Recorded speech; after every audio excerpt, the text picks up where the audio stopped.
Hello পরাণের ভাই এবং বোনেরা, আজকে তোমাদের সাথে আমি মজাদার একটা perfect chicken biryani recipe share করব। আজকের বিরিয়ানিটা হবে একদম পারফেক্ট, এতটা ঝরঝরে হবে মনে হবে কোনো নামি দামি রেস্টুরেন্ট থেকে কিনে এনেছো। সবাই তোমার রান্নার প্রশংসা করতে বাধ্য হবে, এত সুপার টেস্টি এই রেসিপি। আর আজকে তৈরি করে দেখাবো, প্রায় 10 থেকে 12 জন খেতে পারবে এমন পরিমাণে। আমি আজকে যে পরিমাণে রান্না করেছি, আমার বাসায় মোট 14 জন আমরা এই বিরিয়ানিটা খেয়েছিলাম। আশা করছি তোমরা এই রেসিপিটা দেখে অনেক উপকৃত হবে। মেহমান আসলে বা নিজেদের জন্য বাসায় খুব ঝরঝরে করে এভাবে পারফেক্ট চিকেন বিরিয়ানি তৈরি করতে পারবে। প্রথমে একটা পরিমাণ তেল নিয়ে নিলাম, রান্নার রেগুলার তেল। তেজপাতা 2টা, দারুচিনি 4-5 টুকরা, এলাচ 1 চা চামচ, গোলমরিচ 1 চা চামচ, লবঙ্গ 1 চা চামচ, শাহজিরা 1 চা চামচ এবং পেঁয়াজ কুচি 1 কাপ দিয়ে খুব ভালোভাবে এটাকে বেরেস্তার কালার করে ভেজে নিব। তোমাদের কাছে যদি বেরেস্তা করা থাকে তাহলে কিন্তু এই অপশনটা বাদ দিতে পারো, একবারেই বেরেস্তাটা তেলের মধ্যে দিবে। লাল মরিচের গুঁড়া 2 টেবিল চামচ পরিমাণ, বিরিয়ানির মশলা 3 টেবিল চামচ পরিমাণ, জিরার গুঁড়া 2 টেবিল চামচ পরিমাণ, লবণ 3 টেবিল চামচ পরিমাণ, পেঁয়াজ এবং রসুন একত্রে পেস্ট করে রেখেছিলাম 1 কাপ পরিমাণ, আদার পেস্ট 3 টেবিল চামচ পরিমাণ এবং এখানে দিয়েছি কাঠবাদাম 6-7টা টক দইয়ের সঙ্গে একসাথে মিক্স করে বেটে দিয়েছি। এবার এটাকে খুব ভালোভাবে কষিয়ে নিতে হবে। আমরা এই মশলাটাকে যত ভালোভাবে কষাতে পারবো এবং চিকেনটাকে যত ভালোভাবে কষাতে পারবো তত কিন্তু আমাদের রান্নার টেস্টটা বেড়ে যাবে। আজকে সব কিছুর পরিমাণ কিন্তু একটু বাড়তি লাগছে। আমি আজকে টোটাল 1.5 কেজি পরিমাণ চাল দিয়ে এবং 3 কেজি মুরগির মাংস দিয়ে এই বিরিয়ানিটা রান্না করেছিলাম।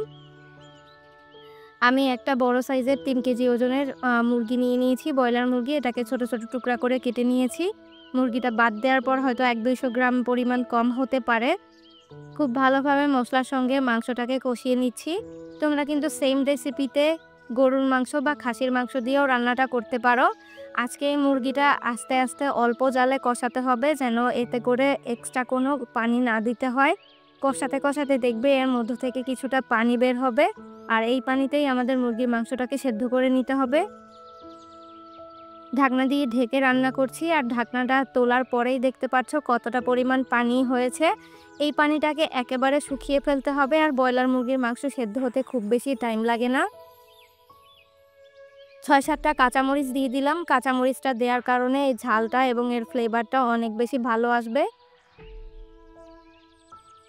এবার একটা চামচের সাহায্যে আমরা এই মাংসটাকে তুলে নিচ্ছি। উপর থেকে দেখতেই পাচ্ছ তেল ভেসে উঠেছে। এখন আর এই মাংসের মধ্যে কোনো পানি এক্সট্রা নেই, শুধু মশলাটাই থাকবে প্যানের মধ্যে। আজকের বিরিয়ানিটা আমি মনে করি সবথেকে সহজভাবেই, হয়তো এর থেকে সহজে আর বিরিয়ানি রান্না হয় না। 1.5 কেজি পরিমাণ পোলাওয়ের চাল আগে থেকে ধুয়ে পানি ঝরিয়ে রেখেছিলাম। চালটাকে দিয়ে খুব ভালোভাবে মশলার সঙ্গে ভেজে নিচ্ছি। আমি আজকে একই পাত্রে তোমাদেরকে করে দেখাচ্ছি, যতটা সম্ভব দ্রুত এবং সহজভাবে করা যায় সেটাই চেষ্টা করেছি। কারণ বাসায় যখন মেহমান থাকে তখন কিন্তু আমাদের অনেক বেশি দ্রুত কাজ করতে হয়, আর রান্নাটা যদি একটু তাড়াতাড়ি করা যায় তাহলে তো কোনো কথাই নেই। আজকের বিরিয়ানি রান্নার প্রত্যেকটা টিপস তোমরা একটু ফলো করে দেখবে, তাহলে তোমাদের বিরিয়ানিটাও একেবারে পারফেক্ট হবে। চালটাকে 3-4 মিনিট আমি এভাবে ভেজে নিব। 3-4 মিনিট না, প্রায় 2-3 মিনিট ভেজে নিয়েছি। এরপর গরম পানি এখানে অ্যাড করে দিয়েছি। চাল যে পরিমাণ নিয়েছি তার 1.5 গুণ। আমি এখানে 2.25 লিটার লিখে দিয়েছি। তোমরা যখন রান্না করবে তখন আমাকে একটু কমেন্ট করো যে কতটুকু চাল দিচ্ছ, আমি পরিমাণটা তোমাদেরকে লিখে জানিয়ে দিব। সবসময় 1 কেজির উপরে যদি চাল দাও তাহলে 1.5 গুণ পানি দিবে। 1 কেজির নিচে চাল হলে 2 গুণ পানি দিতে হবে পোলাওয়ের চালে। যখন একটা বলক চলে আসবে আমাদের এই বিরিয়ানির চালে, তখন এর মধ্যে আমরা মাংসটাকে অ্যাড করে দিব। আর এই মাংসটা দেওয়ার পর চুলার আঁচ একেবারে লোতে করে দিয়ে রান্না করতে হবে। যতক্ষণ না বলক আসবে ততক্ষণ হাই আঁচে রান্না করব। বলক আসার পরে মাংসটা অ্যাড করার পরে চুলার আঁচ লোতে দিয়ে রান্না করতে হবে, ঢাকনা দিয়ে ঢেকে। আর একটু লবণ চেক করে দেখতে পারেন এই পর্যায়ে। লবণটা যদি আপনাদের বেশি মনে হয় বা কম মনে হয় তখন একটু অ্যাডজাস্ট করে নেবেন। আমি এখানে সামান্য লবণ এবং 1 টেবিল চামচ পরিমাণ চিনি দিয়ে দিলাম। চিনিটা দেওয়ার কারণে বিরিয়ানির টেস্টটা অনেক বেশি বেড়ে যায়। আর বাসায় যদি গুঁড়া দুধ থাকে এখানে একটু গুঁড়া দুধও অ্যাড করে দিতে পারেন। আমার কাছে এখন নাই তাই দিইনি, তবে আমি সবসময় বিরিয়ানি রান্নার সময় একটুখানি গুঁড়া দুধ এখানে অ্যাড করে দেই, এতে করে খেতে অনেক বেশি মজার হয়। প্রায় 10 মিনিট পরে দেখতেই পাচ্ছেন চুলায় এটা লো আঁচে রান্না করার পরে একেবারে পানিটা শুকিয়ে গেছে। এখন আমরা এই চালটাকে উল্টে পাল্টে দিব। আমরা বিরিয়ানি রান্নার সময় কখনোই খুব বেশি নাড়াচাড়া করব না, 1 থেকে 2 বার নাড়ব। না হলে কিন্তু খিচুড়ির মতো ভর্তা হয়ে যেতে পারে। এরপর চালটাকে মাঝখানে এনে দিয়ে এর উপর থেকে আমরা কেওড়ার জল দিয়ে দিব। এটা হচ্ছে বিরিয়ানির এসেন্স। এটা বিরিয়ানির ফ্লেভারের জন্য নয়, এটা শুধুমাত্র ঘ্রাণের জন্য ব্যবহার করা হয়। হাতের কাছে থাকলে দিতে পারেন। এরপর ঘি দিয়ে দিব ৩-৪ চামচের মতো। উপর থেকে ঘিটা দিয়ে আর বিরিয়ানির এসেন্সটা দিয়ে এটাকে একেবারে ঢাকনা দিয়ে ঢেকে রেখে দিব চুলার উপরে ১০ থেকে ১৫ মিনিট।